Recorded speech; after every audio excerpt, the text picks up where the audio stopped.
welcome to the podcast. I know we are extra pretty on this podcast. I need to call myself. Is your mouth really close to the mic?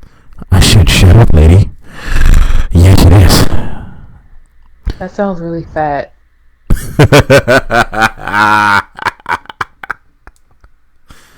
Whoa, welcome back to the Wow Fang podcast. Granted, that's not the name of it, but I decided I'm going to own this podcast completely. So therefore, no one else can say their names on this podcast. I am the Prince Pretty of this podcast. Everybody, you choose who you want to be out of that little tag team that happened on NXT a couple of weeks ago. I'm automatically Tyler Breeze. I literally forgot his name for 2 seconds. Oh my god, I have a problem. And it killed your entire segment. It literally killed the whole segment. Holy shit. We gotta start this podcast over. Oh my god. No, we really don't, obviously. I'm not really gonna start it over. So today, since we already reviewed Stomping Grounds, you may want to go get that E4. You live here too? Whatever. So we're going to talk a little bit about E3 and some of the stuff we liked from E3 and some of the stuff we hated from E3. Why'd I go get that? Anybody can start. You can go ahead and start E4. Ladies first. You can go ahead and go. Ladies first. You can go ahead and go. You watched more. Ladies first. So then I guess we waiting for Wild Fang then to get here then, if we want off that. No, fine. Things we liked. The new Tales game from Bandai Namco. Clowns, as I like to call them. Looks fucking fantastic. And since E4 doesn't want to go, I guess I have to give what we saw. New gameplay designs, not the old, I guess, circle arenas. It looks like it's going to be just full-on action. Why, people may ask, is because the same people who did God Eater, or the same director of God Eater, is doing that game, so obviously it's going to go action, fully 100% action-based. And Code Or Vein. so it seems. Oh yeah, Code Vein. But anyway, Tails looks fucking fantastic. Of course, Keanu Reeves in Cyberpunk, clap for him, yay. What else looked pretty good? Oh, best news of the day. Or best news of E3, and then even further made it even better news after E3 was finally, after 7 long years, going to be 8 technically, but 7 long years, Phantasy Star Online 2 comes to the West. I am so excited, and it's not going to be an Xbox exclusive. Phil Spencer did say it will be on PlayStation 4 and the Switch in English, all content released. None of this half-handed content. Cough. Sorry. So that was probably the best news of E3, at least for me. I defer now to Wild Fang, the clown of the podcast, to share his best moments. I'll get to the worst moments later, but let's do the best moments first, I assume. First of all, I'm not the clown of this podcast. You are the clown of this podcast. In fact, you're the clown from It. You're Pennywise of this podcast. That's who you are. All right. That's all. All right. For me, the best part of this was this E3. Granted, it was almost a dull E3 to me. It was literally Nintendo and Devolver Digital. I said digital. Literally the best parts of the E3 because Nintendo shows off what they need to show off, and Devolver Digital because they make fun of E3 every time, and this shit is hilarious. Yep. Like for me, no, we'll wait for the worst moments. E3, did you have anything out of all the trailers that you saw that came from E3 that you wanted to talk about? You know what's actually funny? Because my name is so like E3, you actually called me E3. Kind of why I went with my suggestion box and needed Shut up. My name. Just answer the question. No. This was a very dull E3 for E4. Oh, Lord.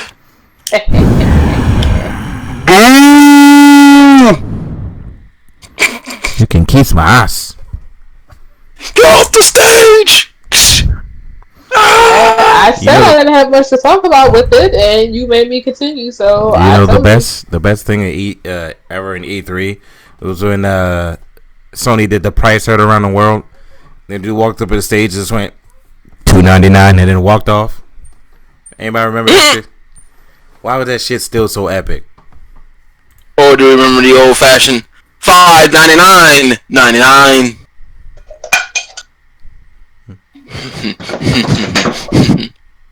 PS3 launch $5.99.99.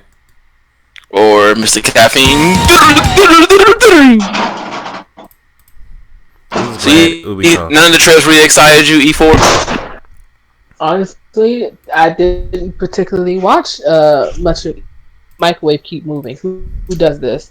I didn't really watch much of E3. I went over to a cousin's house and watched some of Microsoft stuff. Of course, in Microsoft, I don't have it.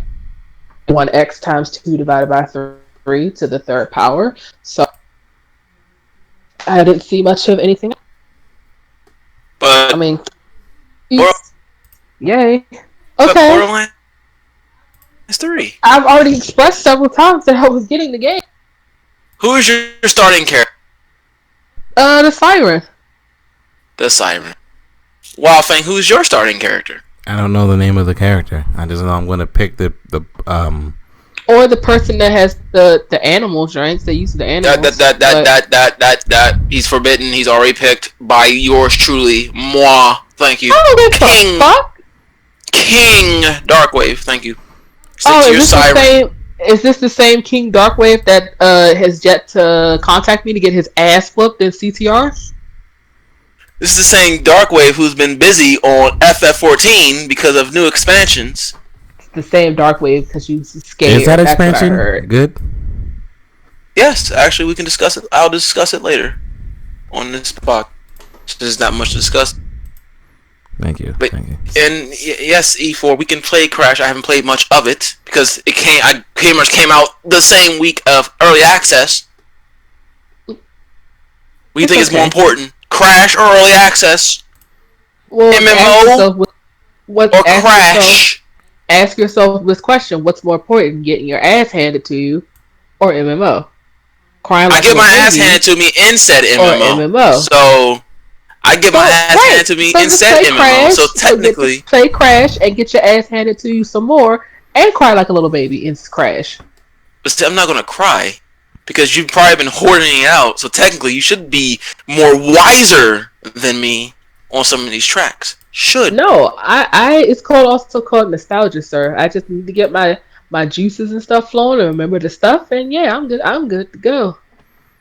I literally played it twice since I've had it because then early access kicked in, and then it was all she wrote because I had to fucking grind.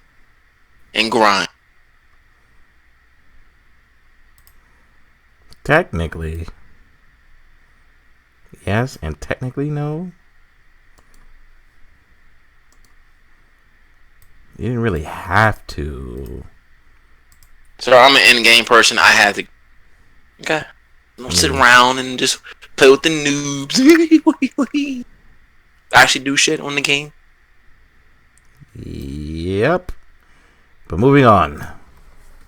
Worst moments of E3 for me. Microsoft. That was terrible. EA. Terrible. Ubisoft. I don't know what the fuck. Anybody else? I have to disagree about Microsoft because Microsoft showed us pretty much every game that we need to see because a certain company decided not to go to E3 this year. Okay, the reason why I say Microsoft was not that was not good in the slightest, or not that good, because they're supposed to show a lot of exclusives. They barely showed them. Half of them exclusives are not really exclusives. But see, that's the thing. That's the thing, though. At this point, I don't even care about exclusives. They showed me what they needed to show because Sony wasn't there. Yeah. So without Microsoft being there. Yeah, Square had to take up some of the slack for some of their shit. Ubisoft had to. EA had to. It was just like, okay. Like, some of that shit you didn't really need to do. Like, especially like the Star Wars journey. I was like, okay. That Star Wars game looked bad. That's actually one of my worst E3. E3. I did not. Listen, I'm not saying it's gonna be a bad game, but when I look at Star Wars, it literally looks like nothing more but Force Unleashed. And I sat down and I saw Force Unleashed 3. Okay. I wanted. I don't know what I wanted something different. And it's like, considering this is now canon, they pretty much already told you what's going to happen. The Jedi is obviously going to die. So, I mean, it's that part is already pretty much a foregone. So, and if he doesn't die in the game, he's obviously dead in the universe. So, I don't know, man. That was actually one of my worst moments. And honestly, the biggest worst moment was Sony not being there. It was just like a big void left. You know, there was no.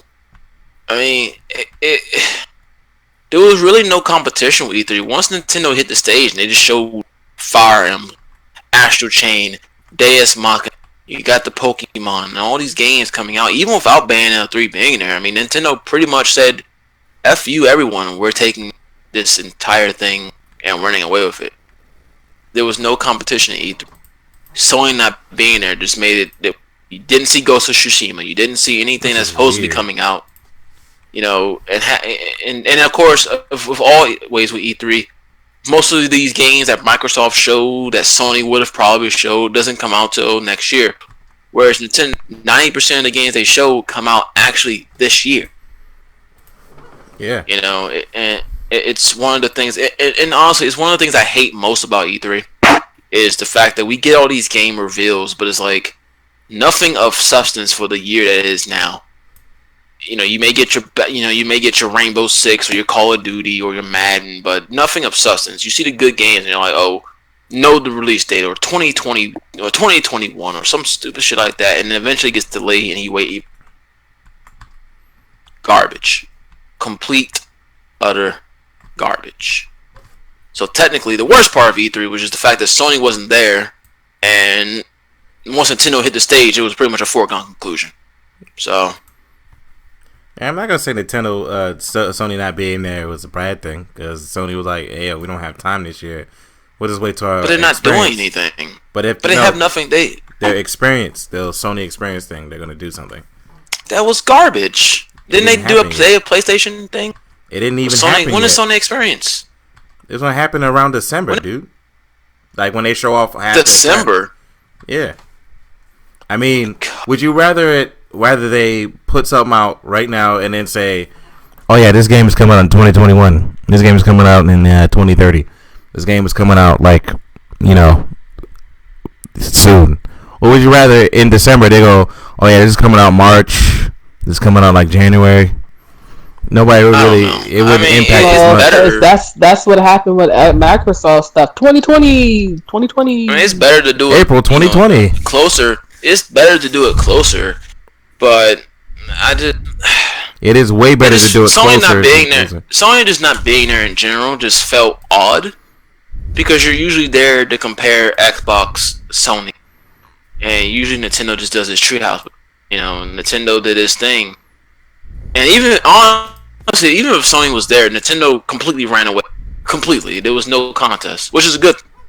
Yeah, I'm not saying that's a bad thing at all. That was a good thing. Nintendo ran away with it because Nintendo knows what the fuck they're doing. You know? They're releasing games this calendar year. Yeah, I think maybe outside of Animal Crossing and the new Zelda and maybe one or two titles here and there, everything comes out technically this year. Now, unless something gets delayed, but everything comes out between July and September. So it's going to be a real good month for the Switch, or a good summer to early fall for the Switch. Yeah. And I guess if we talk about the worst, I can't say Square Enix was necessarily bad, though. Yeah, as soon as they announced Trials of Mana, I was like, oh yeah, I'm buying that. And then they said the Mana Collection, I was like, oh yeah, okay, already bought it. Yeah, Square Enix was pretty good. Final Fantasy VII looks amazing. They showed Tifa with its, I guess, with people calling it controversy. I don't see the controversy at all. She looks the same she did in Advent Children, pretty much, except touched up. So there's no controversy there. Apparently, people are mad because of her titties, but they're still big. That's the problem. I don't see the issue. They're shaped and they're still big. It's like, what? People fucking weird. Listen, I like big breasts as well, but she's the same. She doesn't. She looks normal, and they're still. In Final Fantasy 70 original, they were unproportionate and just polygon shaped. Yeah, that's now why I say like people are fucking weird, but you know. They're idiots. But the game looks fantastic. I'm not buying it, but it looks fantastic. So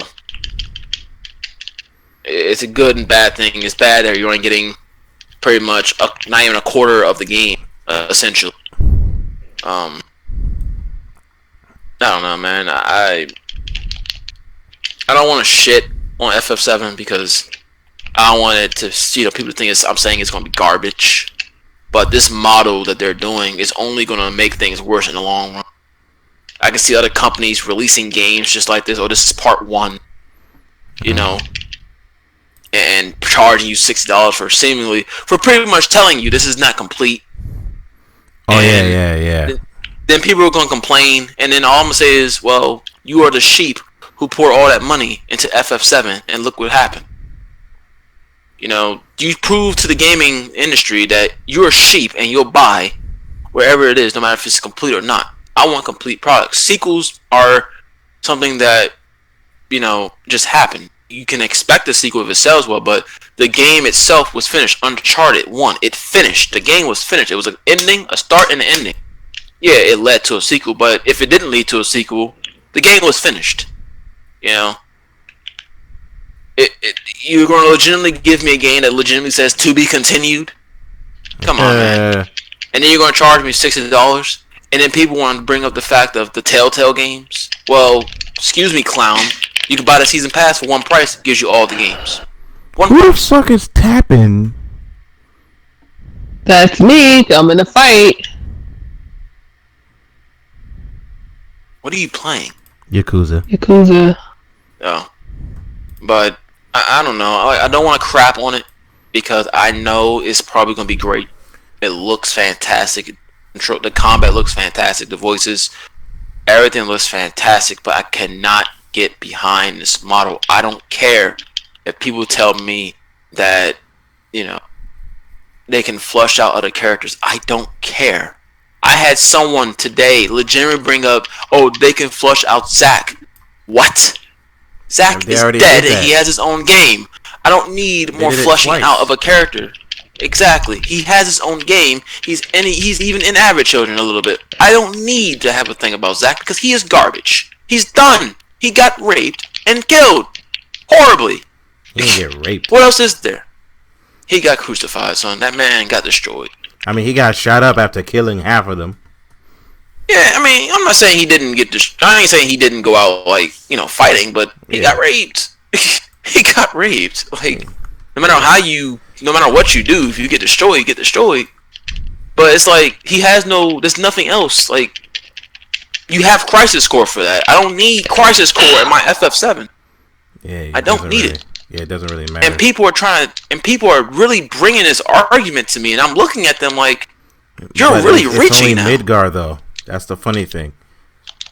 That's what I'm saying. I'm telling people, do you not understand? You're only getting Midgar. And if you say, oh, they're expanding it, they're going to flush out more stories. Sir, ma'am, what stories? If it wasn't in any of the Final Fantasy properties up to now, obviously, Square Enix doesn't care. And more importantly, I don't care. I don't care about Gino or Reno and all them bums anymore. Who cares? I don't care. Yeah. This game, and I said this earlier to a person, if the game, we'll just say the game completes in 2024, right? Mm-hmm. I'm giving them the benefit of the doubt.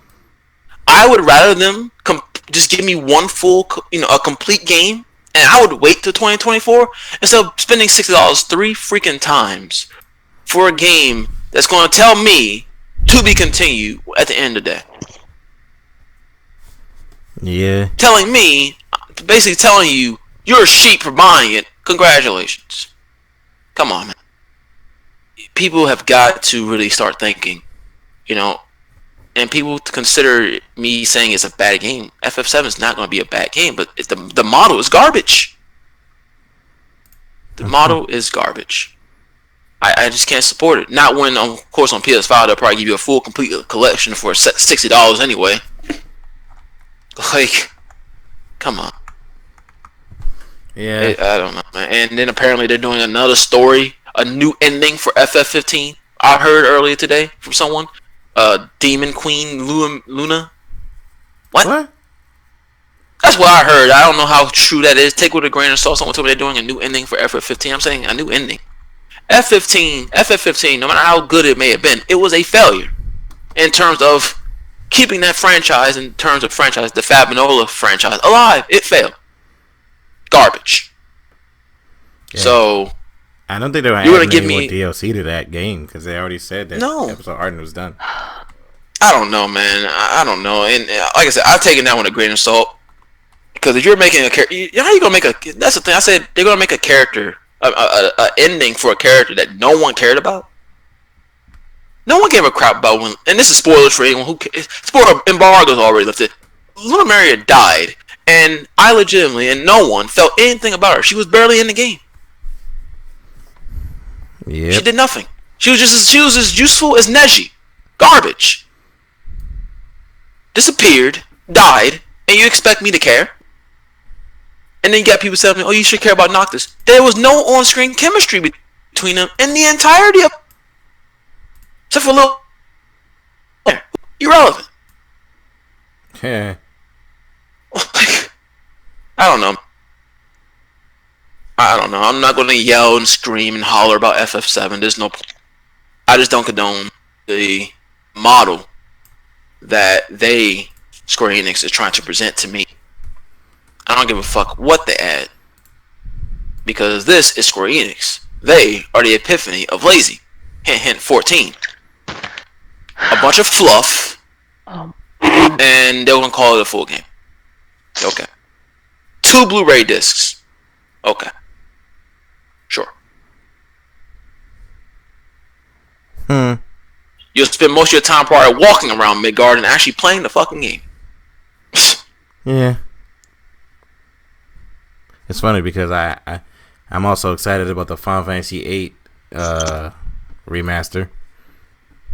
Yeah, that's gonna be good. People's been wanting a remaster for that game for the longest time. Yeah, for decades. At least it'll be complete. It will be complete.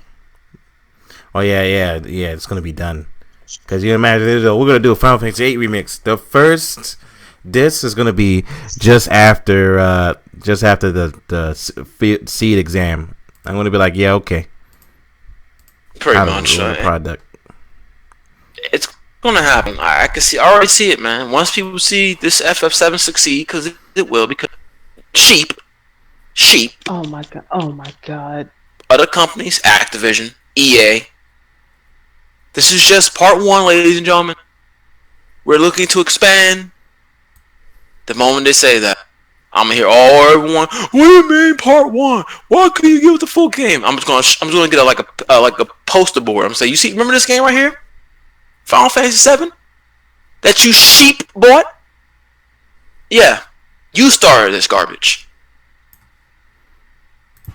And if that happens, I'm not even gonna shit on. I would not shit on. In fact, if that FF7 succeeds and EA or Activision does something like that, I am going to praise them. I will come on this platform, whether it's on the podcast with you guys or make a own YouTube video and actually praise them for doing it. Praise. Why should I shit on them? It's our fault, the gaming community, that it would happen. I'm not buying FF7, but the other millions will. And other companies are going to see that money and they're going to piggyback on it. They're going to even whether it's a new IP or a remake, someone else is going to do it. They're going to try it. And they're going to blatantly tell you this is part 1. Part 2 will be done down the line to finish it up. Don't worry though, it's going to be enough content for a full game. Price tag, $60. Guaranteed. And if it happens, I'll be the first person to tell everyone there. You did it to yourselves. You want to support Final Fantasy VII, you want to be sheep. Follow EA and Activision. They'll lead the pasture as well. Sorry. My favorite are gonna be the people that paid the $300 for the special edition. I can't wait. Oh, but of course. Listen, man, these people, and I hate to say it, anyone, and I'm not gonna say everyone who buys it because there are people who've never played it. For those people, have fun. You've never experienced FF7, so for you, this is pretty much telling you this game is gonna have mini sequels. Fine. You don't know any better because you never played it. I'm not gonna shit on those people because they probably either A, wasn't born, or B, just never. So for them, this excludes them. Anyone with a fucking brain who is in our generation or has played FF7, if they go out there and spend $300 for a half, not even half a game, incomplete, they deserve to be slapped. Not once, not twice, not 3 times, for the rest of their natural born lives. Yeah. Garbage. I will never take anyone seriously ever again in any argument of anything about loot boxes, anything about half of games, anything about season passes if they buy a $300 collection of FF7. Everything they say at that point would be irrelevant. I wouldn't even pay them a mind. I don't care what it is. You complain to me about loot boxes, I'm just going to look at them and say, you spent $300 on a collection for not even a full game. You have nothing else to say. What you just did makes anyone who buys Overwatch loot boxes look tame. Pretty much. Tame. Overwatch, though it probably makes a lot of money, it's at least a complete game that adds on. You bought $300 for a game that isn't complete and probably plan to spend 2 more sets of $300 equals $600 for 2 other collections. Spending $900 for 3 games or 3 collections for games that aren't even finished. Okay. Nothing they could say to me will even be considered a talk. I don't care. They could be 100% correct, and I would not even care. Irrelevant. People are coming at me or coming at this as saying, well, we do want to expand the story. We don't want them to do what they did with Resident Evil 2. Why not? Resident Evil 2 is fucking fantastic. Sure, the A and B scenario thing was a little bit of a letdown. Wasn't much different. But the story was fantastic. They changed some things, yeah. But nothing of really of importance. You know, I can go play Resident Evil 2 and pretty much everything in Resident Evil 2 Remake is pretty much the same canon-wise. For the most part. Oh, nothing really changed. Pretty much. You know, I thought, you know, when I first happened, I think I said this before, when Resident Evil 2 came out, I said, damn, I'm about to see a new canon story. Not much changed. Not much. So, I mean, and that was a great game. Fucking fantastic. Probably the best remake probably ever so far. FF7. Sure, it could be good, but again, it's not the whole game. It's literally just you're giving me Midgar. I don't care what you do to Midgar. You're giving me Midgar. And that's not even a full game. No Vincent, no Aerith, no Cid. Come on, man. You can have Aerith. You're gonna have Aerith at the end of Midgar. Oh no, not Aerith. Sorry, Yuffie. Sorry, correction. No Yuffie, no Vincent, no Cid. Maybe Red. Maybe. You're gonna have Red at the end of that too.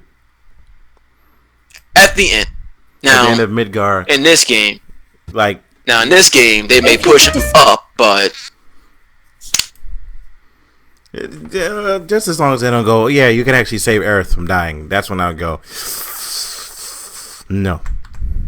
You can't do that. I have a funny feeling they do it. I mean, it could be you know how they have extra modes or whatever? Yeah. I accept that, but in terms of actual story, you can't do. Let's just address the elephant. FF7 was great, the original, right? Yeah. But let's be honest here. We all know what really put that game above standards. Realistically, it was the fact that Aerith just got completely killed in the manner that she did. You had invested in that character. You've done stuff with that character, and she just gets offed as if, fuck you. That's when that game really started taking off. If you think about everyone's memory of that, what's the first thing to say? Sephiroth coming down and killing some girl. It's pretty much what people will tell you. That scene is way too iconic to even be ruined. It can't be touched. It can't. You can maybe do like a what if scenario. Fine. I don't care about that. But in the actual game, no. Don't give me some choice. Well, if you do this choice, you can say her. No. She has to die. If she doesn't die, that pretty much makes Cloud irrelevant. His whole character is screwed if she doesn't die. Not even that. Sephiroth won't look like a bad guy. He look just like an asshole. Pretty much. So that made Sephiroth technically. That's his whole character basically is killing her. Without that, he's whatever. That made him, and that made FF7 as big as it is. Honestly, people equate her death to the death of Gwen Stacy in Spider-Man that one comic. So, I mean, you gotta have that there. But you're gonna take 2-3 years to get there. No, the next game technically should do it. Technically. But I don't know, man. Yeah. I don't know. But then I remembered, yeah, you're right. Never mind, that's not gonna happen. The death, it won't be. It shouldn't, because she lives through Midgar, if I remember correctly. She's alive when you leave. If I remember, it's been so long. Everyone's alive. No one died yet. And then, and as I say to people, I'm like, that's not the first Final Fantasy character death ever. Yeah. It's like the third. It's just that it was very cinematic, and it made Sephiroth. And it made that game pretty much, like I said, her death was pretty much to most people, the equal to Gwen Stacy's death in Spider-Man comic. So, but again, you won't even see that until whenever the next game comes out. And people keep saying, oh, the development time will be faster. This is fucking Square Enix. Do you have any faith in Square Enix? I know I don't. Yeah. Look at the games. And it's funny when you try to explain this to people and they want to keep throwing this out here. But the development time. Look at the games that we have gotten. FF15 and Kingdom Hearts 3. Both were good games. But. Nani? But. What'd you just say? Good. They were good. They were fine. Playable. Okay. Kingdom Hearts 3 and 15. Playable for one of them is correct. Good, I'm gonna have to say that it wasn't the best. It wasn't the best. Okay, good, but they were adequate games. So let's just put it like that, okay? Both of them, FF15 and Kingdom Hearts 3. But for the amount of time on FF15 back in the days of Versus 13, that game was not 15 years worth of good, as I've stated many times before. It was for a 15-year game, it was pretty much average. I'm not even gonna lie to you. It was average. It was fine for about 7 chapters. It turned Final Fantasy 13 linear, and it became garbage in chapter 13. When a game has to go and correct and fix a level because it's so bad, what does that tell you? This is 15 years now. And maybe about 5 or 6 since it got rebranded to 10 years in the development hell. But about another 5 years as Final Fantasy 15. What does that tell you? Kingdom Hearts 3. On the same so-called development. What happened? People get, it's okay. What? Okay, it's not great. It's not perfect. It's not like the fucking King of Kings. No. Square Enix. Tetsuya Nomura. I trust them. I don't trust them as far as I can throw them. FF7 can come out in 3 years. Ain't that ready for?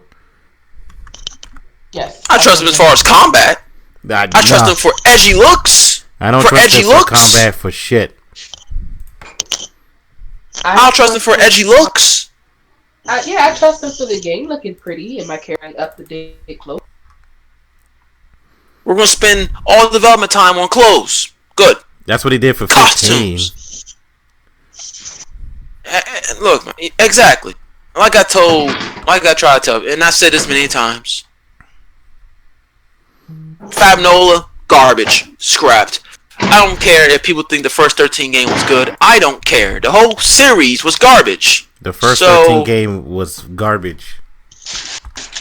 I try to tell people this and say, oh no, it was good. But even if people think it's good, it doesn't matter. The entirety of the Fab Nola was garbage. In fact, as I stated before, Type 0 was their best game. Better than 15 and better than all the 13s, in my opinion. Some people may think I'm crazy for saying that, but it didn't age well. Yeah, it didn't sell well. No, age well. Some people. What, Type 0? Yeah. Did you? I mean, it didn't sell well either. No, I don't even care about that part. Like, if you look at the game, right? Like, now, yeah, it didn't. It was on PSP. Yeah. And I played it on PSP. That's the funny thing. But am I wrong in saying it's the best one out of this whole fucking series? I mean, it has the most characters you could use at once. I mean, I liked it better than 15, to be honest with you. Not in terms of graphical, but just in terms of fun. I mean, yeah, I had a lot of fun until I got to a boss where it required you to do something that clearly the game barely explained to you, and I kept dying. And everybody on my team died, and I was just getting pissed off. But, I mean, even still, no matter what opinions are of which is the best game of those, the whole series was a failure. The entirety was a failure. So, I don't know, man. I don't trust Square Enix with anything, honestly. I really don't. They are a shell of their former self. I trust them with nothing. And FF7, it can be great. It can be Game of the Year. It could be 10 out of 10. It could be whatever the case may be. It could be drop your fucking pants and buy this game ASAP. I don't care. I am not buying it until one or two things happen. I get a full set, or the shit goes on sale for like $20 each, and I can buy each of them for a price of $60. And I'm not buying it until all three are out, or all two, or however many games they do. So that's the end of that.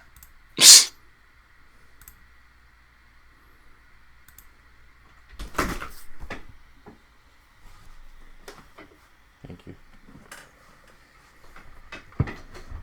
But I will say, Final Fantasy VII is but titanly good. I'm gonna probably have to, yeah, the Fabulosa Crystals. I would say versus Type 0 would have been one of the better ones. But then I do have a fondness for 15, and I don't like 13 in the slightest. 15, like I said, it was a good game. It was good. I'm not gonna sit here and say it wasn't. It was. The combat was fluid. You know, it aesthetically and playing it was a good game. The story was absolute garbage, forgettable. Forgettable. I ain't gonna say garbage. Just forgettable story. And honestly, every character except for the main four brothers, and I'm including Noctis, because Noctis was irrelevant too. Anyone else other than, honestly, Ignis and Prompto, honestly, because even Gladios I could give two shits for, but no, Gladios everyone was terrible as a character. It literally was Prompto and then Ignis. And even playing their stories, Ignis is like the best character in the game to me. Yeah, so, and like I said, every character, including Noctis, outside of Prompto and Ignis, were garbage. Lunafreya, irrelevant. The Dragoon Girl, I mean, sure, why not? Fan service. Cindy, fan service. And everyone else was just irrelevant. Arden, who cares? Arden was the weakest last boss I've ever fought. And the coolest thing about the game was probably the summon of Shiva. And Ramuh. And Bahamut. Odin, yeah, and Odin failed. He did that one move and just, like, missed everything. I'm like, what the fuck was that? Okay, good job. Bahamut was great, too.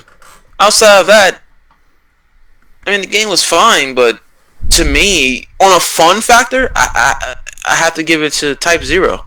To me, I had it, and this is I've played Type Zero on both PSP and PS4.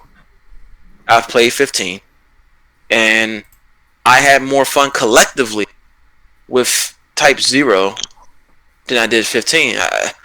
Because once you do the 7, once you do the first 12 chapters, man, that game, the original, a lot of people don't know this because a lot of people didn't play it. The original Chapter 13 was balls, man. That dropped that game significantly for me. I know it changed and it got way better now, but I can't let that slide. Cause it was that bad. Like, that chapter alone was so bad, and that almost killed legitimately the entire game. I didn't even go back and do none of the dungeons. Cause once I beat the game, I said, you know what, I'm done. Because that chapter 13 was so bad, very bad. Even when they fixed it, I said I'll go back and play it to see how they fix it. I can't do it, and I can't let that slide. I just can't let it slide. I don't care how it is now. I cannot let that go at all. But again, whether or not people place Type 0 as number 1 or 15 as number 1, the entirety of that series or that franchise or whatever, Fabinola failed. And rightfully so. So, that's, Square Enix for you. But, I guess you want me to say anything about 14? Or you want? Oh yeah, go ahead. So I am playing FF14 Shadowbringer, coming off the Stormblood expansion. I'm gonna give quick thoughts, not a rant, nothing like that. It is much better than Shadowbringers. Shadowbringer is much better than Stormblood in almost every way. This is probably the best storyline Final Fantasy's had since A Realm Reborn, which is 2.0. And everything, though pretty much aesthetically the same, running around doing missions, grinding dungeons for tomes, blah blah blah blah blah. It feels fresh. I don't know what it is, but it feels fresh. The 2 new jobs, Dancer and Gunbreaker. Gunbreaker being an original job to FF14. Dancer, we all know what Dancer is. I have not played enough of Gunbreaker. I have messed around with it on a strike dummy. It feels smooth. Dancer, I am playing it. I am leveling it as it is. I'm 70. Right now I'm going to 80. It feels fucking fantastic. It is fun to play. Ninja, I main it. Fun to play. Everything just feels fresh for now. And if they keep going the way they're going, 5.1 is going to have a load of shit. You got the Nier Automata raid, basically. It's going to be fucking fantastic. Wait, whoa. As in, like, the actual characters from Nier? They're doing so you play 14, so you know how they have the 24-man raids? Yeah. This one for Shadowbringers is like a Nier Automata type 24-man. It's going to be like a collaboration. Oh. Kind of like, cause in Stormblood, their 24-man raid was pretty much a collaboration from FF12. Mm-hmm. So it took elements from FF13. This time they're from Nier. And I forgot, I think it's like Your Hot Nightmare or something like that. It's going to be called for the 24-man raid, but it's fantastic, and I can't wait. I'm very interested in seeing what they do with that. It's the main reason why I even got the expansion, honestly. That and Dancer. But I can't wait for it. It's fresh, it's fun for now. And if the in-game content, if the content can at least be fun, and the in-game be at least feels fresh, it may not necessarily be fresh on the surface, but at least feeling fresh. Shadowbringers could be the best expansion they've had. And now, granted, there's problems. The healing, the healers, they know the issues. Healing on that game right now is god awful. No one really likes it. They're bored. That's a discussion for another day. But overall, if I had to give a thumbs up or thumbs down, I have to give it a thumbs up. Much better than Stormblood. Much better in every way so far. So, if I can give something to Square Enix... Oh, sorry. What were you saying? I said if I had to give Square Enix a thumbs up, it would be with Shadowbringers. Yoshi P and all of them. They did a good job with Shadowbringers. Does it require you have beaten the game to even play it? To do Shadowbringers, you have to have the other 3 expansions. Oh. Now, you can buy a story skip, which would pretty much skip you to the Shadowbringer story. Mm-hmm. You can also buy a character level skip, which would just pretty much put you at level 7. So you can do that. So for people who want to play the game, but don't want to run through fucking basically 3 expansions worth of story, because you gotta do the 2.0. Mm-hmm. Then you gotta do 3.0. And you gotta do 4.0. So for those who don't want to do that, you have to buy the game. You can go to the mod shop and buy story skip and level skip. Now, I'm not sure if you have to buy. I'm assuming if you buy the one for Shadowbringers or Stormblood, it will skip you to the end of Stormblood, which means everything. I'm not sure because obviously I never bought it. I never needed to. But just the level up will skip you to level 70. And the story skip should bring you to the end of Stormblood. You can just jump right into Shadowbringers and do whatever you do the story for Shadowbringers and all that. Level up to 80 and so on and so forth. Thumbs up for Square Enix with Final Fantasy 14 so far. Okay, that's good. Is there anything else we have to say? Anything about any games related subjects? Cause Bandai Namco coming out with a new online RPG. Bandai Namco coming out with a new online anime RPG. Oh, I saw, and I was like, we have to wait till Code Vein come out first, don't we? Well, this game looks like so far is only announced for PC. Oh, I don't know what Bandai Namco's been doing because they've just been showing games left and right, and I'm like, but you haven't even released Code Vein yet. Though I'm sure Code Vein is finished, but you haven't released Code Vein yet. I played that beta. I want that game. Yes, I do too. I do have some issues, but I like one of my issues. Well, not issue, but one of my concerns was the weapon selection. Mm-hmm. Because as you know, I am a speed first kind of guy. But I realized that not only is the bayonet a speed weapon, but also there are different variants of the base weapons you are.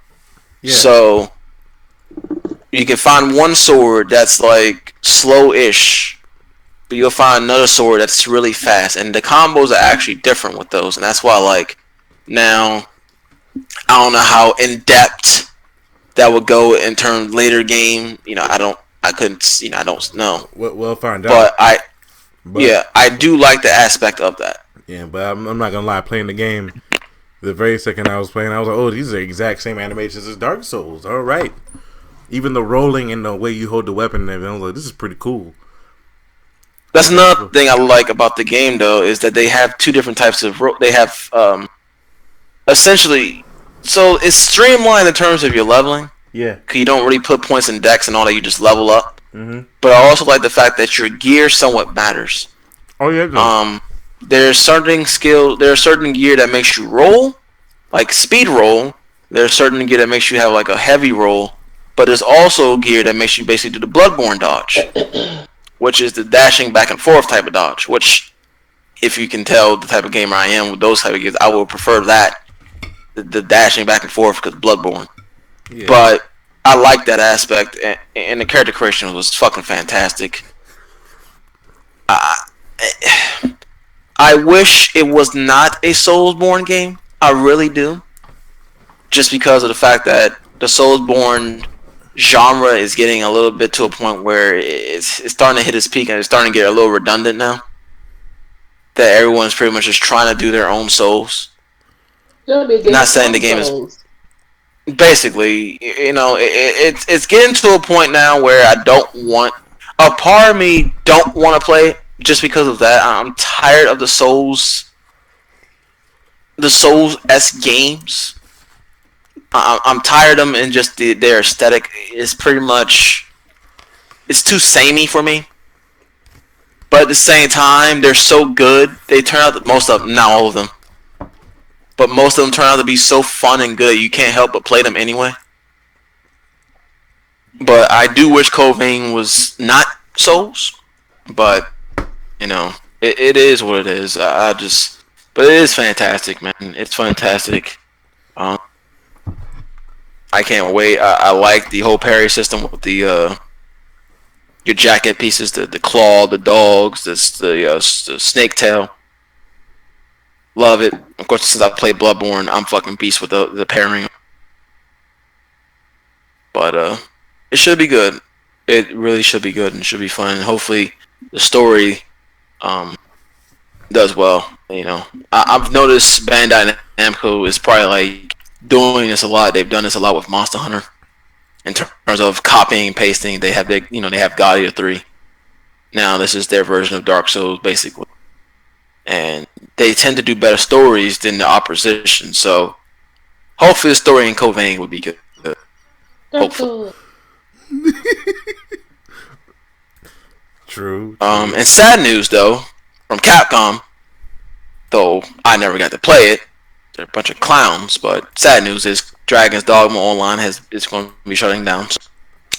Oh, Sucks for me because what I a want to twist! actually Because play no it. one cares unless you lived in Japan and had a PlayStation. But I wanted to play it because I love Dragon's Dogma. That's great. So, but it is shutting down, unfortunately. So that means I'll never get to play it. Good job, Capcom. Congratulations. I played But it and I hopefully- was thoroughly bored. Hopefully, this leads to a Dragon's Dogma 2. Not having my hopes Dragon's up, Dogma but 3. look, man. All right, not having my hopes up. I'm hope. It is what it is. I don't think anything else is happening in gaming news. Yeah, pretty much. All right. Nothing of Oh, yeah, relevance. Judgment turned out to be an excellent addition to the Yakuza franchise that's not being called Yakuza. You know. I can't wait to I've play heard. Yeah, Yakuza. Yeah. Yakuza is to me still better than. So It's still better than fucking. good job, Sega. Oh yeah. Sega did a good thing with the engine, and then they fixed it up. I like them. They're tight.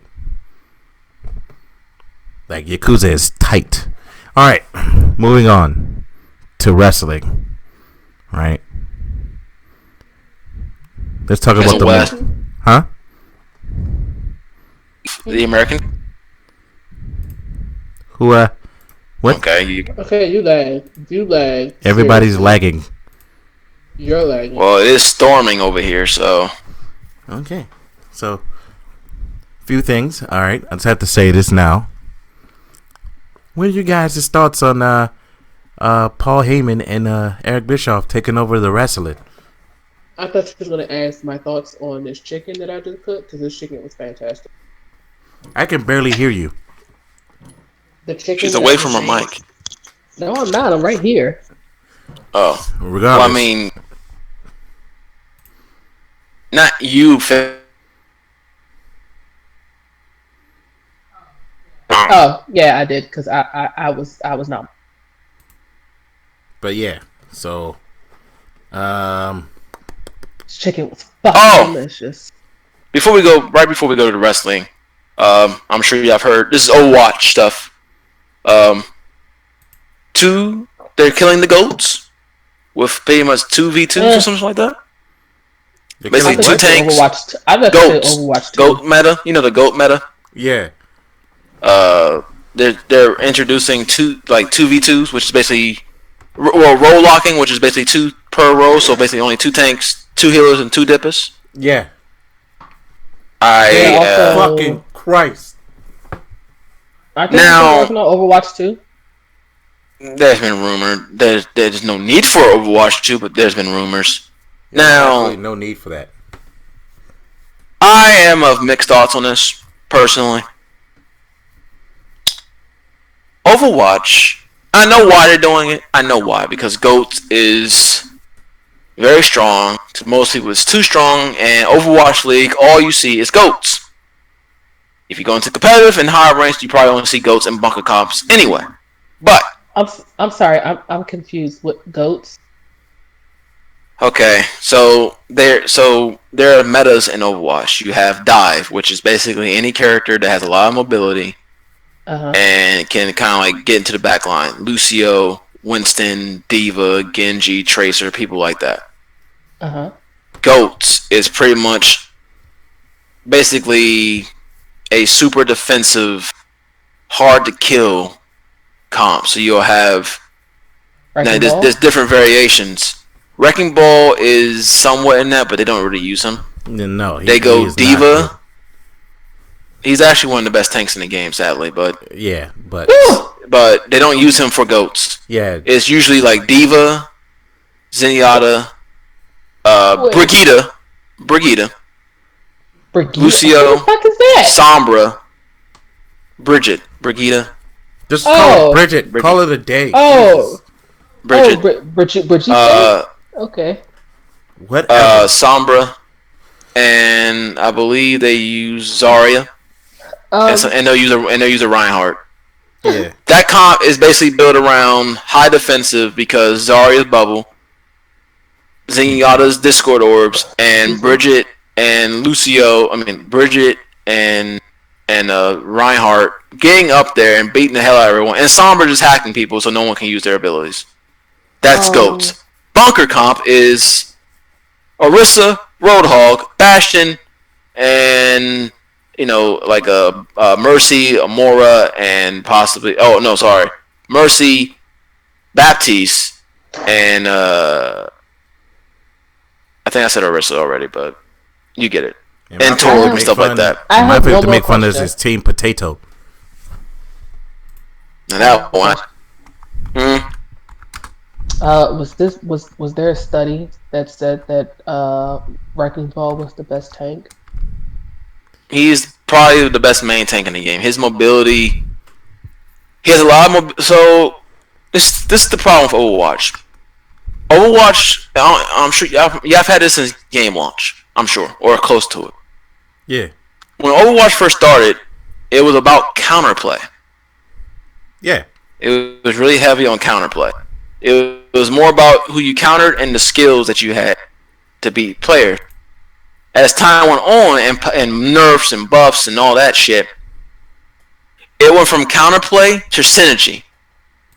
And essentially, though we can probably kill Wrecking Ball easily, you just get a fucking Mei, he's screwed.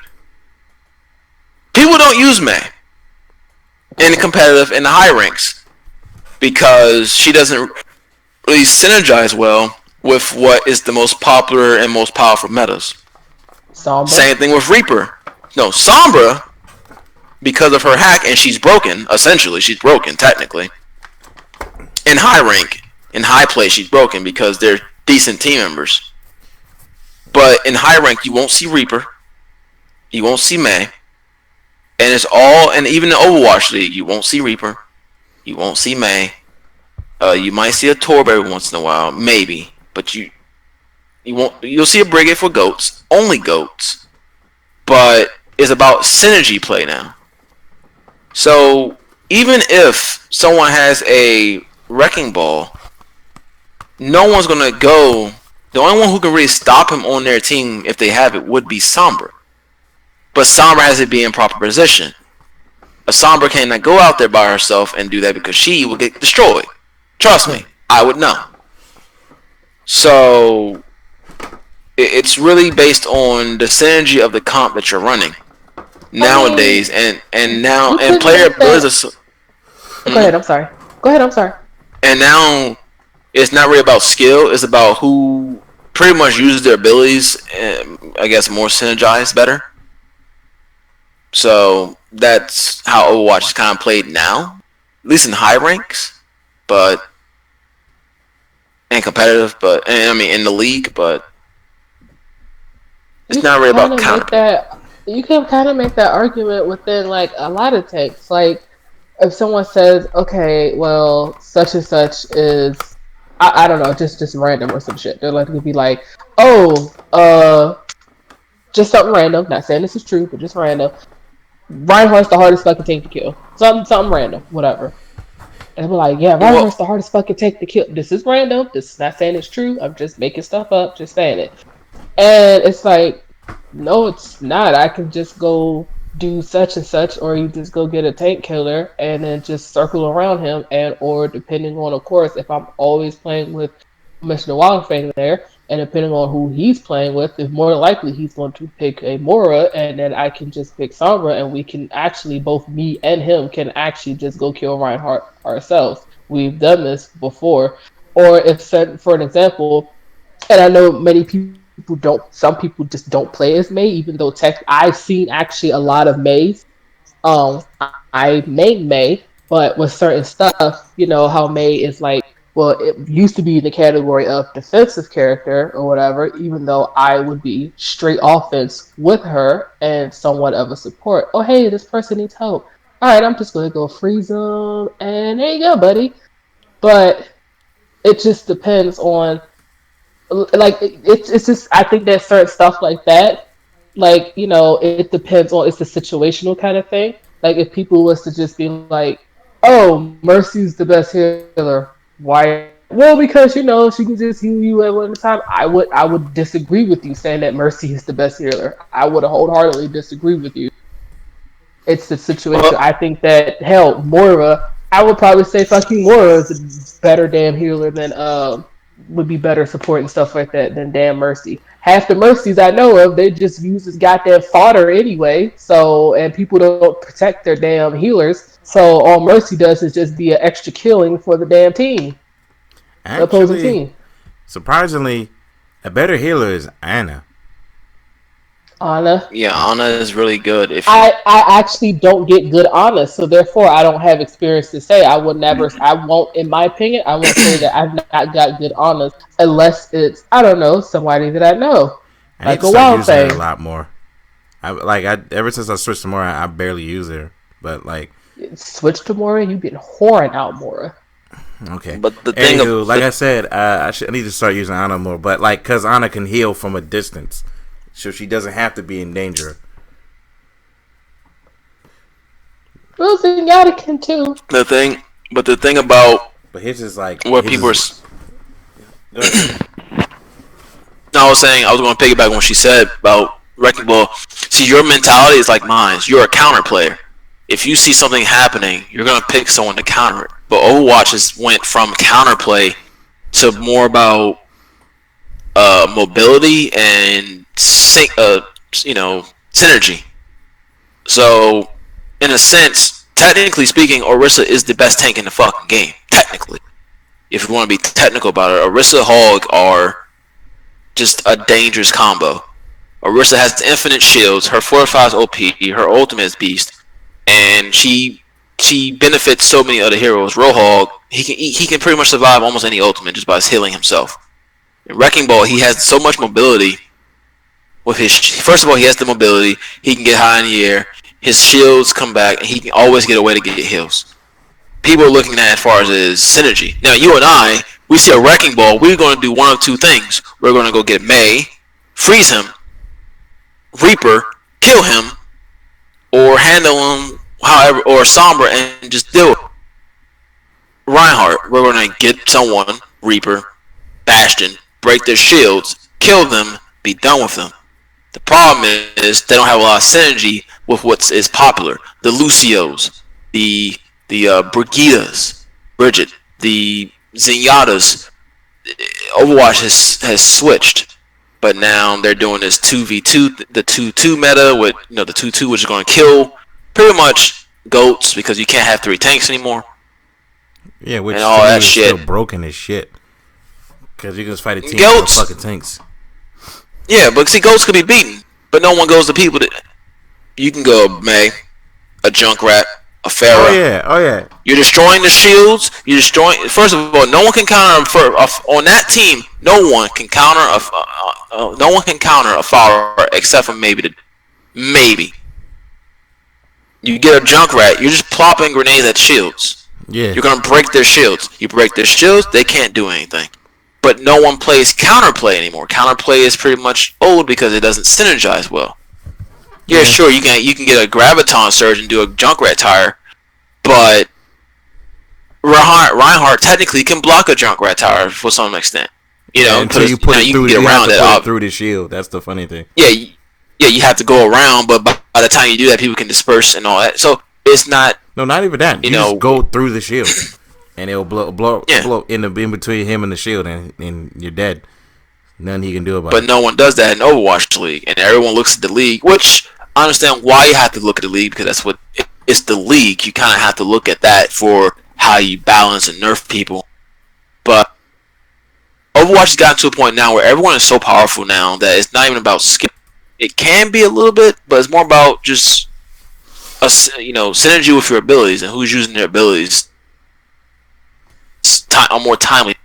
McCree's a fucking monster, but he's barely used on he's not really used in competitive, and he's used more in high rank competitive, but in the league he's not used. Yeah, because Reaper's all they did was give him a gun. That was literally it. Oh my! But he shoots as fast as like shit. He shoots fast, and he pretty much shoots fast in almost any DPS in the game. Bang, bang, bang, bang, literally bang, bang, bang, bang, bang, bang.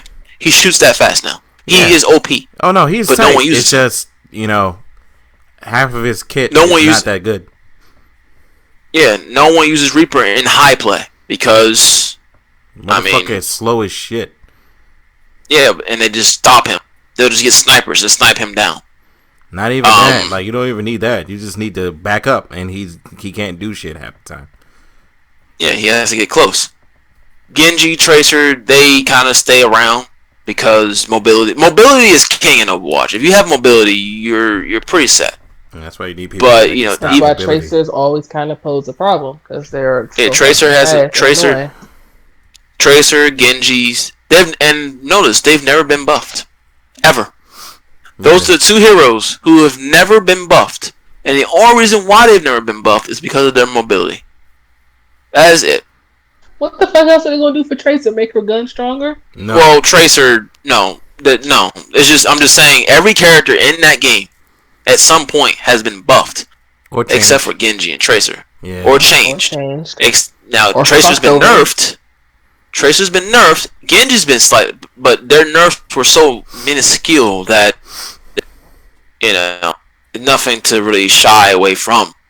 Genji, I feel like Genji could need some work, honestly, if I was to be truthful about it, because Genji has kind of gone to this category almost like a Sombra in my eyes, where if your team is trash, you're not doing shit. I don't feel like Genji now can really carry a team like he used to do it. I feel like the power. This is just my opinion. I feel like everyone's power creep that everyone's gotten. Though Genji is still a very good hero in his own right and very, very powerful, I just feel like everyone's power creep has above him or superseded him to a point where he cannot carry a game anymore, whereas he used to carry a game. With a lot of the characters, but I will say that there is still one character that they kind of fucked over, and I think I may be the only person in the opinion on this, and that's her. Can fix May. Oh, they buffed her. She's been buffed quite a bit. She's been buffed, but like with her special. So you remember like we played Overwatch. Me and Wildfang played Overwatch in the Dark Ages when fucking Roadhog's hook that shit would literally, it's a heat-seeking hook. That shit would find you, go around the corner, through the walls, through rocks and shit. Whatever you was, that hook was fucking finding you. I was used to playing it with Overwatch, so if May has her special, certain people, if you hit triangle, I've seen this happen before where I'm like, right at the same time as I'm hitting triangle, but then I still die, they'll give me my special back. With May, you can hit triangle, have the fucking machine in your hand, and if they still kill you, that's it. Shit's gone. Well, that goes for anyone. That goes for almost anybody. Certain characters, it's happened to me where I'm Mercy and they'll give it back to me. Like if I'm about to sit here and hit triangle and then I die, here you go. It's happened to me. The only time I say I can't speak sure, of course, with D.Va, because with D.Va, she actually legit, she hops out the fucking suit. So she's just a walking target at that point. But with May, you don't get that back. Or even if you hit triangle, they don't get that. The difference is sometimes the animations is what.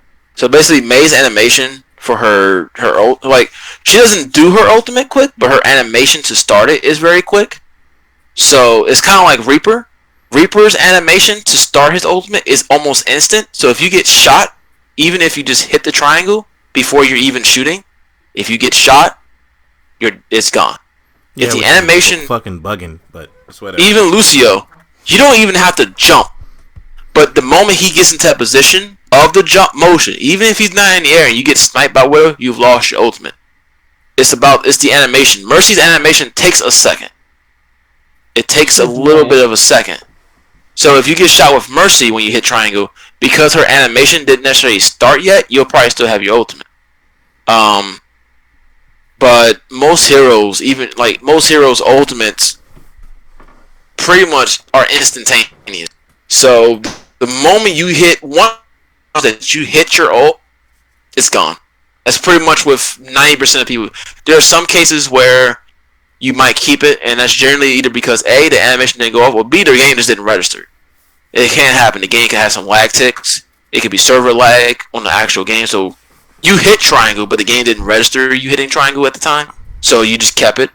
But most times, once the animation starts, yeah, because once she has a robot in her hand, she's in the animation for her special. Even Genji can deflect it at that point. Yeah. So that's why that happens. But she's gay. It is, but I mean, they changed that a long time ago. Because at one point, if your ultimate wasn't activated fully and you hit triangle, you get to keep it. So meaning, if I was playing against you and you just had the push and I shot you in the head, your robot was still in your hand and it didn't actually activate, you would keep it. Now, the moment you hit triangle and the game actually registers you hitting triangle, if you see that percentage go 0, you're not getting it back. Like I said, sometimes it may not take it away because of server lag, not your lag, but the actual server of the game lagging. So you might keep it, but for the most part, once you use it, it's gone. Even if you're using Widowmaker and you barely even get your fucking visor when a Hanzo shoots you in the head, it's gone. But that's just annoying. That's just Overwatch for you. But mobility in Overwatch is king, which is why, again, Tracer and Genji have yet to be touched. Although I feel Genji should be buffed. I don't know about buff, but something. Just for Genji, I don't know. I don't know what you do, but I feel like people do his job better. Doomfist. But that's just... Yeah, basically. Another hero who's causing problems. How the fuck did that happen? I don't... Mobility is king. No, I don't get it. How the fuck did... Blizzard? You know, that's better. That's better. It's better to just say Blizzard. Well, no one counters him. Who counters? Who can counter? Shit, I know who can counter him, but no one does. Mei can counter him. Reaper counters him. No one uses those characters. That's the problem. If you watch the league or you watch higher tier play, you see all these plays, and you may be wondering to yourself, why is no one using Mei? She shuts down Bridget so easy. Yeah. But no one's using her. And you'll see people getting bodied left and right. Sombra can shut down Bridget, but of course, you have to be 1-on-1.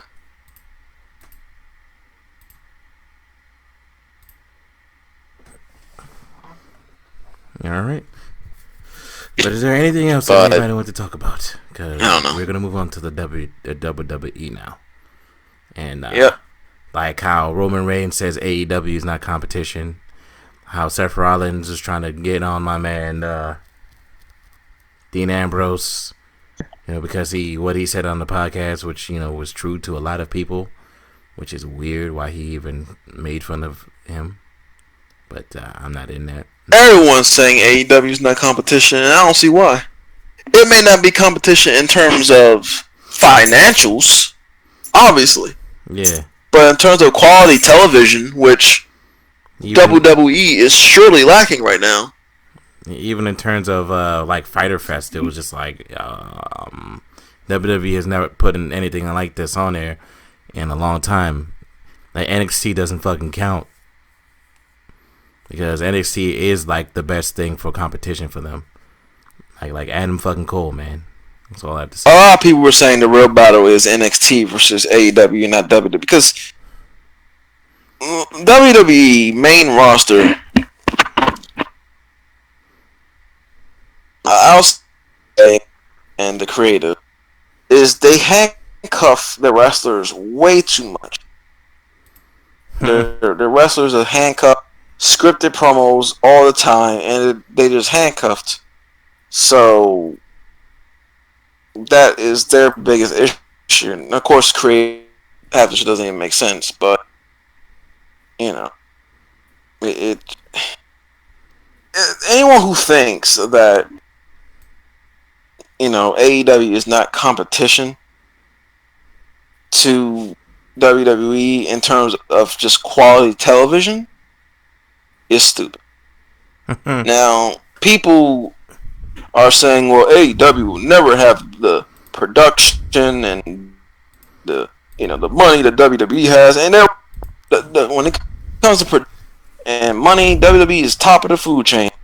When it comes to I guess partnerships and deals and all this shit, WWE is unrivaled by far. Make-A-Wish and all these other things that they got going for them. Yeah, sure. AEW's nowhere near close. Never will be, probably.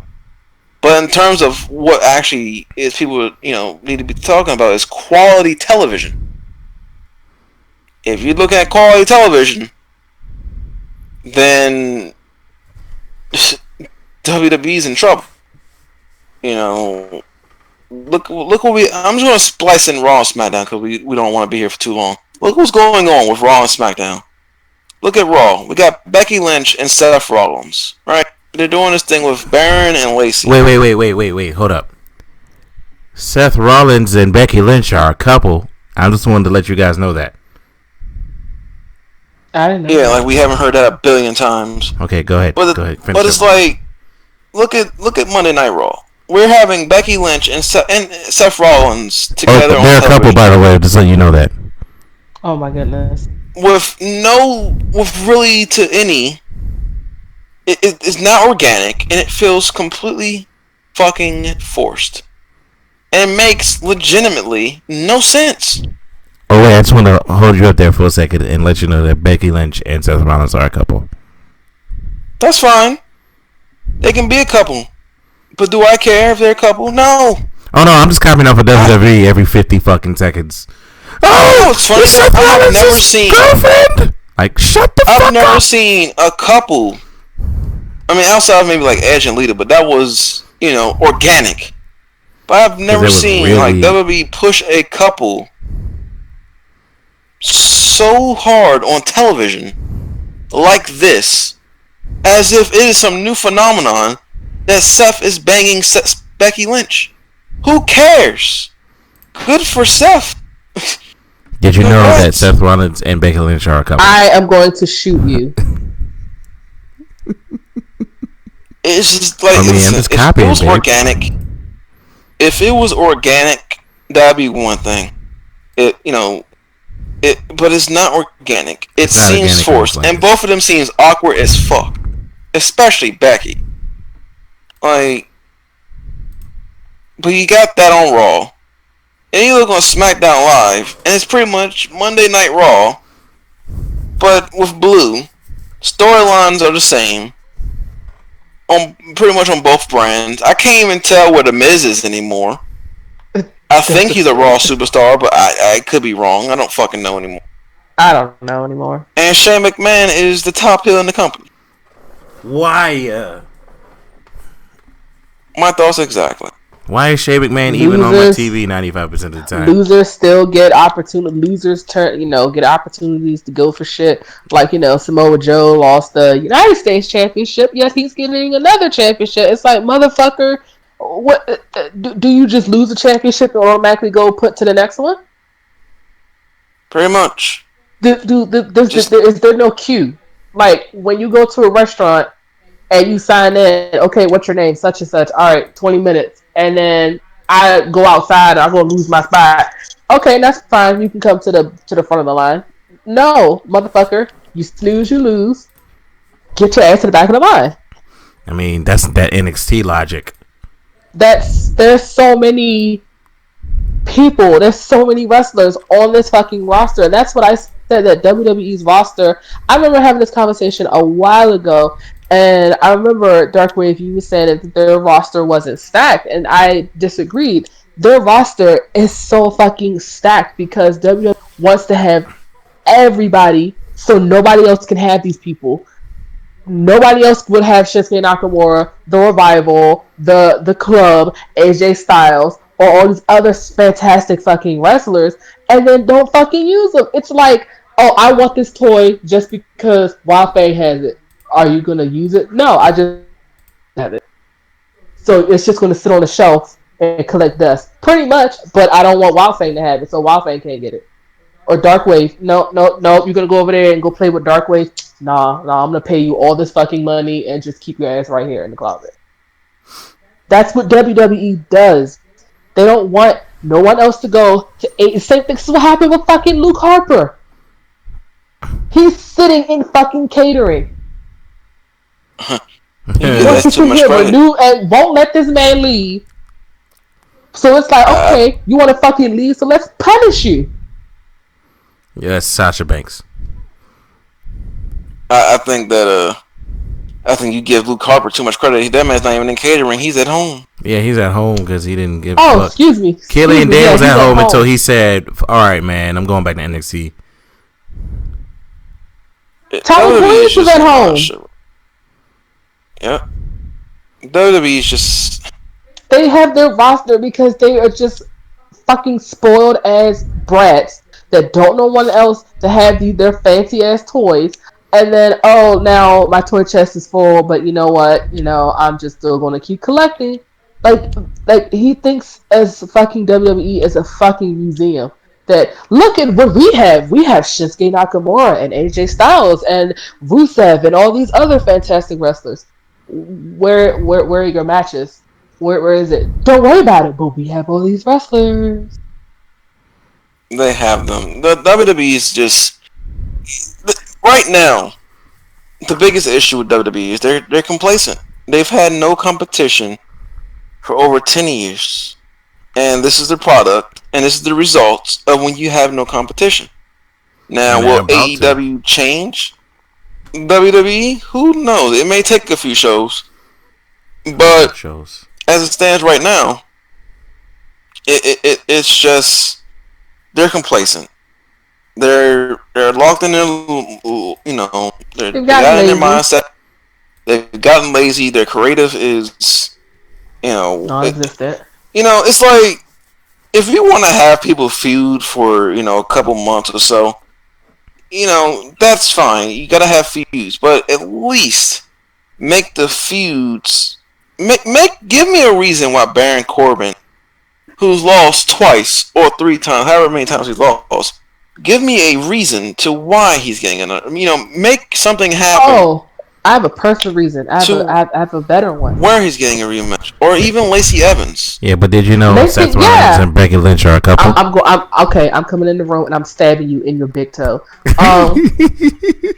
Can you explain to me how somebody who just got fucking called up, who in my honest opinion was not ready to get called up, but that's neither here nor there. I'm not part of WWE. Whatever. Somebody who just got fucking called up. All this Trick did was fucking did catwalks. Catwalk. Didn't wrestle, didn't do shit. Catwalk. How she instantly gets title shots. But you had people, legit fucking wrestlers, female wrestlers, like fucking Ember Moon, that can actually put on a decent Oscar. And I'm sorry, also, speaking of which, where the fuck is the, quote, Kabuki Warriors? Even Paige was like, so you have the Iconics protected, but we now legit actually built a fucking team, but you're not even showcasing them. What the fuck? Which is actually true, because if you go on Kairi Sane's fucking Instagram, all she's doing is pretty much fishing and hanging out with her dog Cheese. Anyway, you have legit female wrestlers that you called up, that you brought up, and they're not doing anything. They're just wasting in the back, fixing their fucking. You know how pissed off I would be if I'm somebody like Ember Moon, who that's of course not my fucking hair. I gotta sit here and get my hair done, put up all this makeup on, put my shit on, and I'm just sitting down in the back. Yeah, they don't care. So am I wrestling today or no? You're good. But I have to still come and put my shit on. Okay. You know you're not gonna fucking use me. Oh, excuse me, you're gonna use me, but it's gonna be little snippets and scenes with Sonya Deville and Mandy Rose of me. Don't mess with Ember Moon's video games. Yeah, that's what people want to see. You know, I don't want to see a fucking Eclipse, which to me is my favorite goddamn female finisher. But fuck it. I would rather see Ember Moon playing on her Game Boy, whatever. It's fine. That is the complacency of the WWE main roster. Yeah. Or WWE in general. And when you hear people like Ricochet fucking defending this shit, it's like, bruh, I know that's not fucking you. Get the fuck out of here. Oh, WWE, takes really good care of us, and blah blah blah. Okay, so you're paid, is pretty much what you're saying. I make this argument. If I'm a graphic designer, you're not gonna have me doing dog walking. Well, sister, you're getting paid way more. I don't give a shit. I'm a graphic designer. I need to design. I need to do art. I need to do something. I'm a fucking wrestler. I need to fucking wrestle. I'm not an actor. The problem with people... Go ahead. I'm sorry. No. The problem with people that defend WWE is the fact that they are not in the position of, say, someone like No Way Jose. Yeah. Every time you hear Seth Rollins defend WWE, which he has done here lately on Twitter and on the Sports Illustrated, no one understands, and Seth himself doesn't understand it. You, my friend, has been a top star. You, Roman, Dean, have been top stars since the absolute moment you debuted on the main roster. You have never been a No Way Jose. You have never been in a position where you are sitting in catering, sitting in the back, off TV for months. Ricochet has not been in that position. And then get randomly shown for snippets with the 24/7 belt. Right. Seth Rollins has never been in that position. Look at Cedric Alexander, now on television. Mustafa Ali was on television, has been on television about 3 or 4 weeks. Buddy Murphy hasn't even debuted on Raw yet. These are the things. Wait, Buddy Murphy's on. What thing is he even on? He's on some roster. But the fact that is, he hasn't even debuted. But Seth. Neither is Aleister Black. Aleister Black is sitting in the closet. It's not. But even then, it's like Ricochet, Aleister Black, and all these other people who can defend WWE. It's, for you, you may be fine because you are on television. You have a purpose in the company. Jose. Let's hear No Way Jose. Look at No Way Jose. Let's hear. Oh, what happened with Sean Spears? Why is it? Oh, excuse me, his slave name. The Perfect 10. Why isn't Ty Dillinger there anymore? Exactly. John Moxley. Yeah, somebody who. Right, Dean Ambrose is somebody who fucking was on television, but he was like, you know what? No, I have my integrity. I have my shit to do. He even said himself that Roman Reigns was like, bruh, they want me to go out there and say suffering sucker thing. How do I make that sound cool? That was the Roman Reigns, one of your top fucking guy, the one that you want to make the fucking face of this company. He's even because. Creative is bad. Sean was like, bruh, y'all got me out here doing like my own stuff. Look at him now with AEW and has started up his own wrestling school with one of his best friends. Yep. Oh. There is life after WWE. There is life. WWE is not the end to the end of everything. And that's kind of what bugs me about a couple of superstars when they always talking shit. I'm like, yo, you don't get it, like, cause you're the guy, so therefore you don't understand where people who leave and complain come from. Unless you're fucking, unless you're, what's his name? Feed Me More guy. What's his name again? Ryback. Then Ryback kind of understandably was complaining about being a loser. But I was like, you weren't good enough to be. Well, Ryback, he didn't get used properly because he was even doing more sales. You started lagging so bad. Mr. Darkwave. Hello. Mr. Darkwave.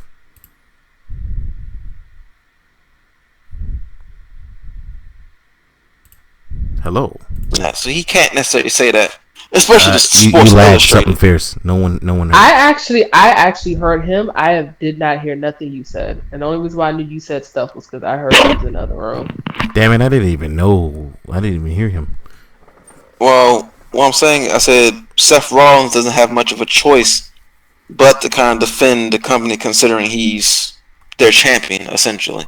Yeah. Right. Like, and I don't it's think Sports Illustrated. Serious. But again, with Seth, whether he means those things or not, he has never been, at least in WWE, the position of These stars are I am useless, or I'm not used, or I'm not on television. You know, now, some people in WWE may just like, and I'm not going to sit here and say they're wrong for this. They legitimately just might like the money. And doing the household, and doing the house shows, and all this and that.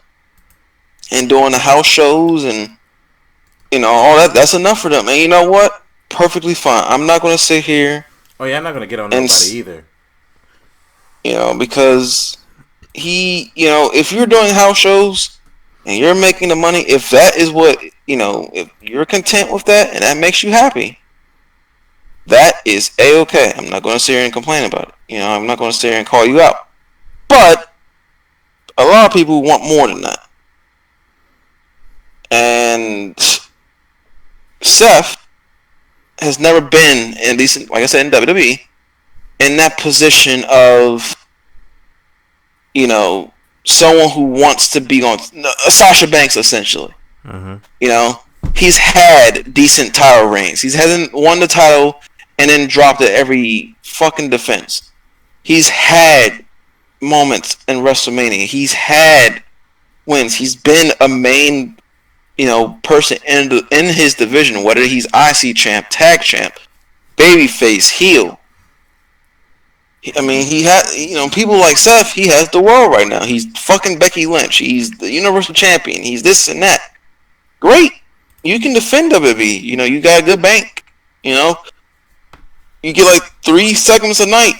Your name is out there. You have good merch sales. Great. Yeah, so does Shane McMahon. That's the funny part. You go out here to these other companies. You go out here to people like No Way Jose. Or people who are visible. I'll use him for example. EC3. EC3 doesn't have he doesn't get merch sales because no one's going to care about EC3. Yeah, EC3 he doesn't get no TV time.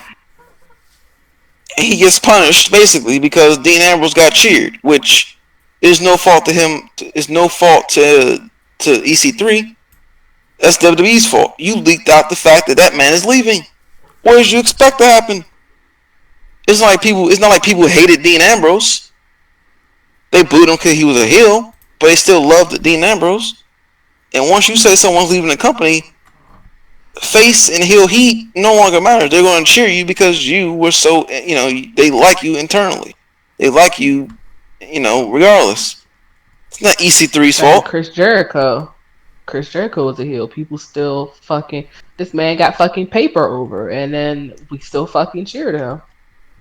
Yeah, but you can't blame EC3. Oh, the fans were behind Ambrose. You didn't do your job. You fucked up by telling everyone Dean Ambrose is leaving. If they didn't say Dean Ambrose was leaving, and actually build up to EC3 being a babyface, then maybe none of this shit would have happened. But the fact that is, Dean Ambrose will not be resigning. Everyone's like, oh shit, he's not resigning? Well, damn. we're gonna miss this man. We're just gonna cheer him on his way out because he deserves the respect. And now they punish EC3, and that man's carrying around a fucking paper cup like he's part of the Street Profits. Garbage. Absolute garbage. Yeah, he might as well fucking. I would love to be a fly on the wall for Triple H and Stephanie, like in their house. Like, I want to hear some of the fucking conversations because that has to be so fucking difficult for Stephanie because, like, that's her father, but she has to know that this company, he's running this company in the fucking ground. And Unfortunately, she Triple does H, not. and Triple H, and Triple. So what is the fuck? So yeah, Stephanie, you might want to thank your father. Oh, why? Why, Hunter? Why, Paul? Oh, well, because your father has constantly been butt fucking all of my talent that I nurtured and kind of grew and helped Again, and stuff like that at NXT. So thank your father for me, Stephanie. Thank you.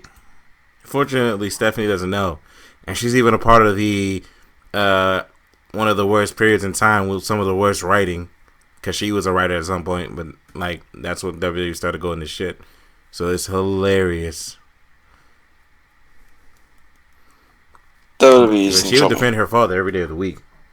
My father Everyone was knows how going to to defend Vince McMahon, at least the McMahon family. They don't have much of a choice. He knows what he's doing. They will always defend Vince McMahon simply because of the fact they honestly have no choice but to. They have no choice. No matter what he does, no matter what shit creative it is, they're This always man, going to defend him. this man could come out and say that he stomps puppies with spiked heel boots and he eats toddlers. And they'd be like, well, you know what? Maybe those toddlers deserve it. And those puppies, there's two of the dogs out in the world. So, Everyone says Vince McMahon's been doing this for years. If he didn't know what he was doing, he wouldn't have been around this long. Well, complacency happens. When you get lazy, well, Yeah. you And get then we lazy. got literally some of them. Baron Corbin is going to be in officially 3 main events with because he's Becky high Lynch's on Baron boyfriend. Corbin. High on Baron Corbin for some reason. Yeah. I mean, did you know Becky Lynch and Seth Rollins were a couple though? Oh, I didn't know that. Did you also know Darkwave?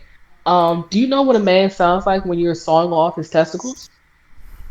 No. All right, so give me a second. I'm gonna go ahead and get a saw. I'm gonna let you listen. I'm gonna have some fun.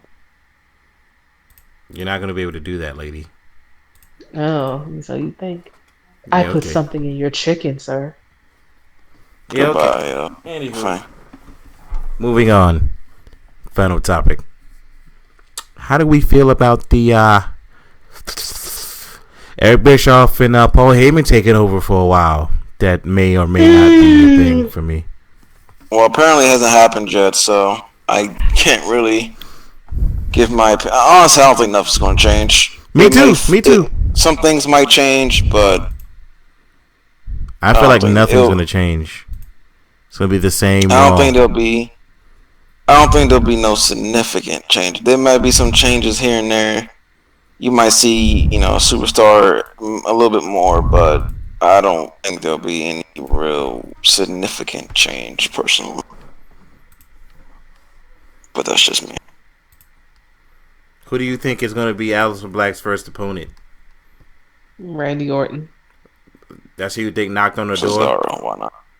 Yeah, only because we haven't seen him. So, and he's another main event guy. Well, we know why we But haven't seen Randy Orton. He's been plowing his wife.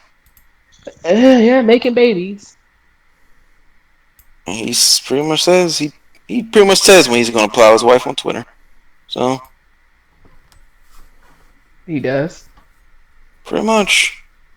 Whenever he's on the road, he says, when I get back from the road, me and my wife are going to have some quality time. Hint, hint, wink, wink. He does it quite often. Okay, so he does wink winks, or he just says quality. I mean, I added he pretty much outright says he's going to fuck his wife, so. I mean, he's basically outright said that. don't Well, care. I mean, it happens. We're all adults, most of us. I mean, he's a straight savage with it. He even If I said was Randy she Orton, tweeted out. I think she tweeted out, "I miss Randy." And he replied saying, "But I just gave you some before I left." I'm like, I guess Randy, good job. He don't care what he doesn't care. hey, At this point, you might say Randy Orton's part time. he kind of is. He has probably one of the best schedules. And he has the easiest job. Come in the ring, RKO, and go home. Sounds like someone else's job. That's really easy. Brock Lesnar. Bazinga. At least Randy Orton will actually wrestle. Yeah, man. I'd say Randy Orton's schedule is tight. All of my hate. Wait, why do you hate me right now?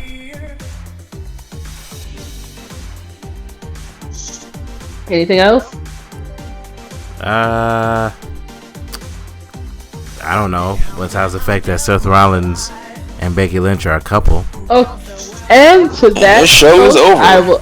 I will say good night. You have a good one, folks, and I'm about to become a widow. Yeah, this podcast was super easy, barely an inconvenience.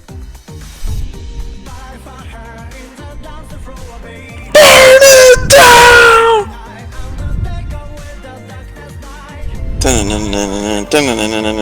Losing your goddamn mind over here. What the fuck am I looking at on my screen? Anywho, that being said, I would like to call it into this podcast and say good night, everybody, and have a good day. Stay frosty. Stay frosty and stiff. Alright, guys. Catch you later.